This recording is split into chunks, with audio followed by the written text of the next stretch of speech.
ស្រស់ស្រីធ្វើឲ្យក្មេងងាប់ញ័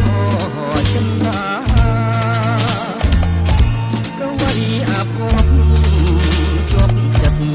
ប្រាថ្នាមានយកសង្ខារ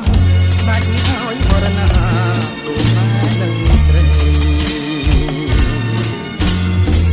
បងសូមលន់ទួសួរអូនបូក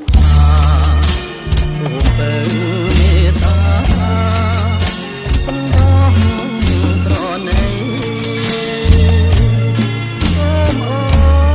នអាណិតមកចិត្តក៏វៃរូបបងខ្សែអូននៅតែស្មើក្នុងនាមចិនត្រង់ដែលស្មោះដូចបងអប